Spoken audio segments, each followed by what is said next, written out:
Stay tuned now for Edward R. Murrow with the news, presented by Hamm's, the beer refreshing.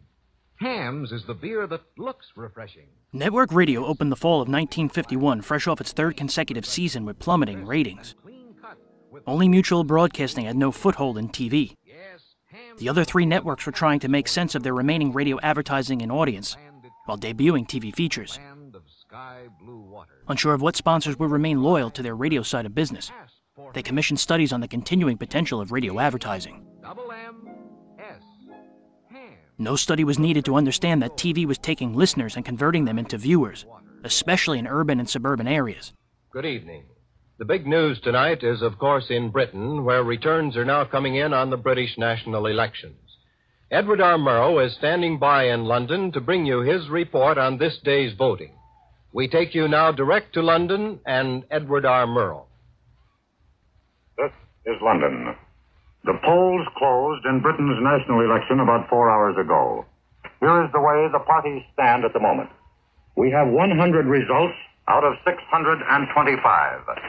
The Labour Party have won 56, the Conservatives 43, and the Liberals 1. The refrain all evening, as the reports have come in from the constituencies, has been no change, no change. In 1948, radio's most listened to show, the Lux Radio Theater, had a rating of 31.2. Just 4 years later, Lux, still the highest rated show, was down to 13.9. NBC, CBS, ABC, and the Mutual Broadcasting System saw top 50 radio ratings fall into single digits for the first time. These early returns, of course, are in no sense conclusive. Executives preached efficiency. Their focus was getting the most bang for their campaign bucks in print, radio, and TV. By 1951, the networks had begun to sell commercial spots within shows, rather than offer programs for single advertiser sponsorship. His predictions in the past have had a consistent record of accuracy. While we're used to it today, for the first time a listener could hear something like a car commercial in one spot, then a soap commercial in the next. And that was only at the national level. As the network's infrastructure expanded to accommodate TV, their ability to direct programming to even more granular combinations of towns, cities, and regions created new possibilities for radio advertisers. At the regional level, major ad agencies were often block sharing or time slicing with local businesses. Simultaneously, programming had shifted from big audience shows to smaller sound studios. During World War II, comedy, drama, news, and variety dominated the radio dial. But after the war, detective shows gained network popularity. At the moment, it looks as though that will be the case. Tonight, we'll focus on a man who had a long career on stage, in Hollywood, and as a radio detective. His name was William Gargan, and we'll spotlight his last radio series, Barrie Craig, Confidential Investigator. They seem to have done at least as well as the ordinary Labour candidate, and in fact there is some indication that they have done.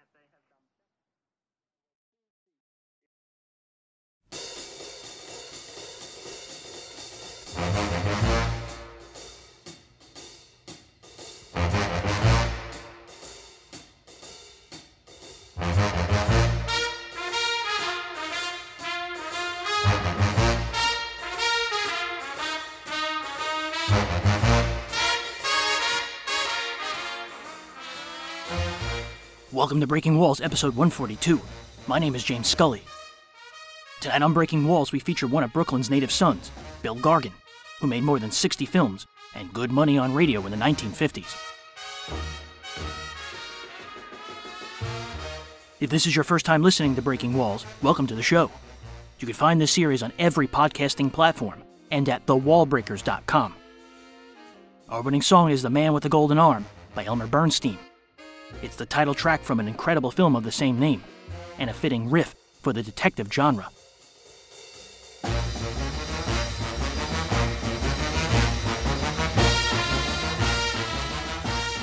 Join the Breaking Walls Facebook group to keep in touch with news, snippets, photos, and other additions to the podcast at facebook.com/groups/thewallbreakers.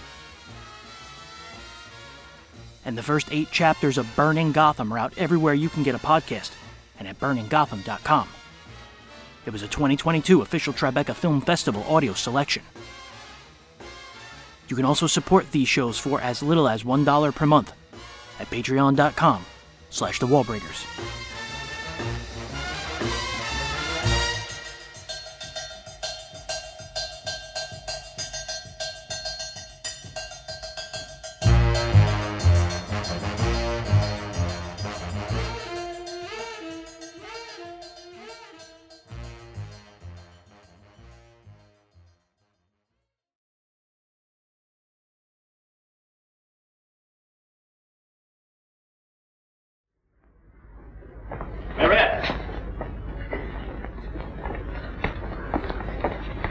Nice going, Tex. Did you pass him on the way up there? Pass who? The store.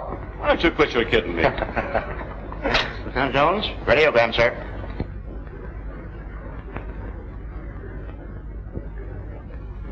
You read it.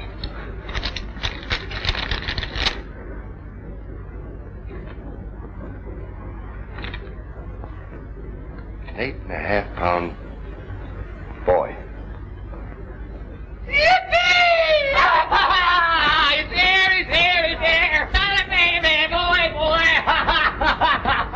Lieutenant Jones.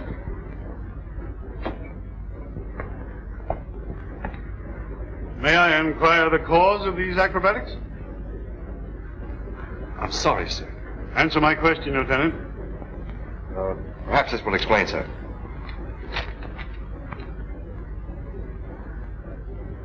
Lieutenant Jones, we reach San Diego in 30 days. See that you control your emotions until then. Yes, sir. And,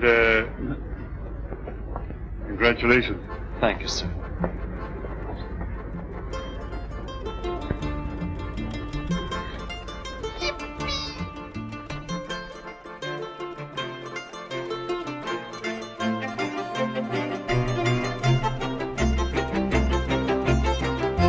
William Dennis Gargan was born to an Irish-American Catholic family in Brooklyn, New York, on July 17, 1905.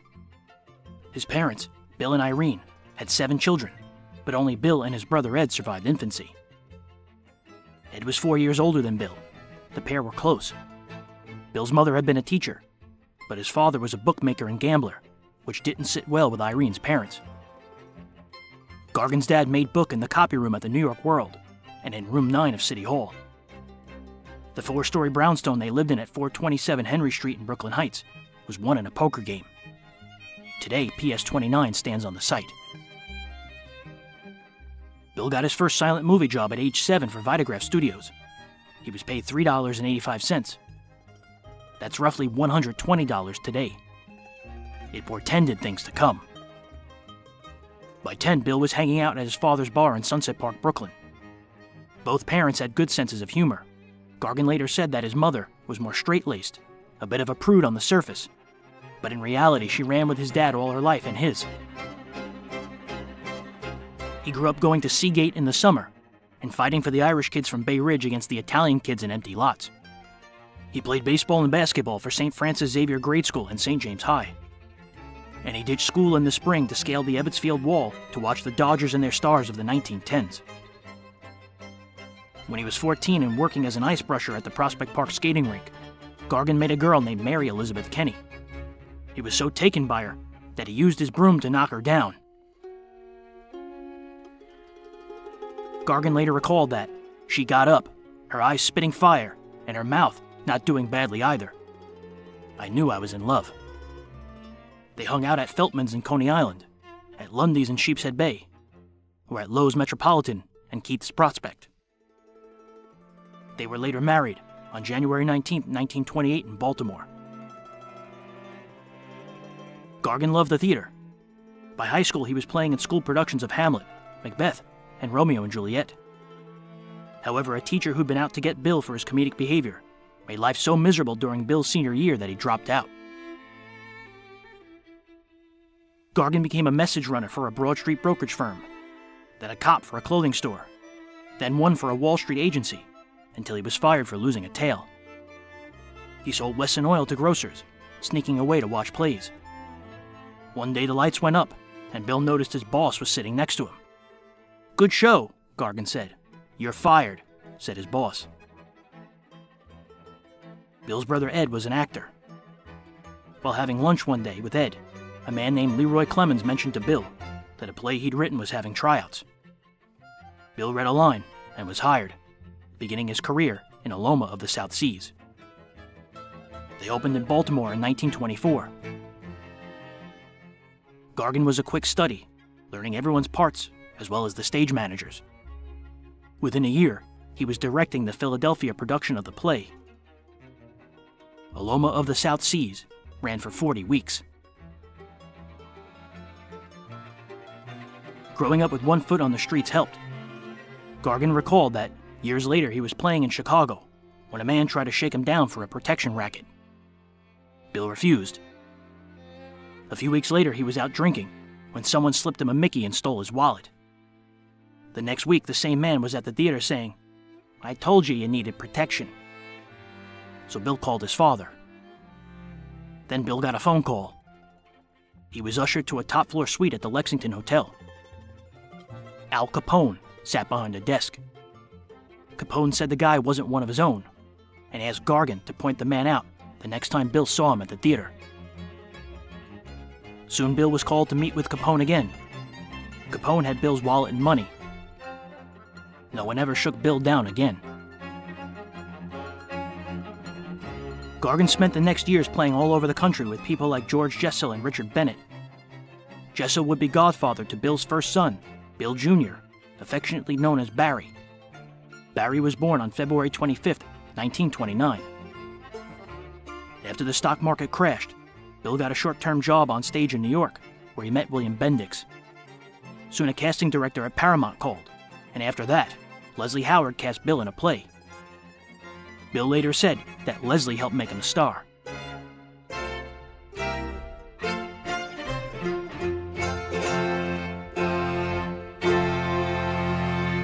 That same year, on January 12, 1932, Gargan opened at the Broadhurst Theater in New York with Leslie Howard in Philip Barrie's The Animal Kingdom.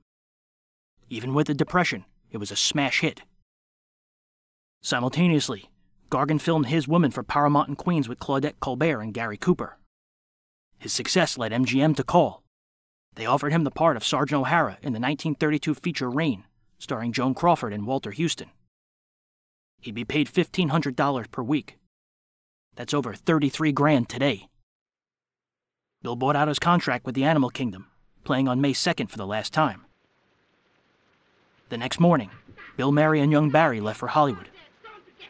Rain was shot on Catalina Island. Hello, Mama. How's it by you today? Hello, you O'Hara. Kind of cheery this morning, ain't we? They poured down there, right? Whoop. Come on, give me a lift. All together now. Evil! Now tell us, Mama, where's the old man? What's he worth, huh? Cigarettes. Cigarettes no got ya. That's just it. Where's Horn? Asleep, huh? Well, we'd have that bird on his feet and down to the docks, chop pronto. I think so, no. I think so, yes. Get him, boys. What's the matter, Mama? The old man acting up again? How you talk? What do you say?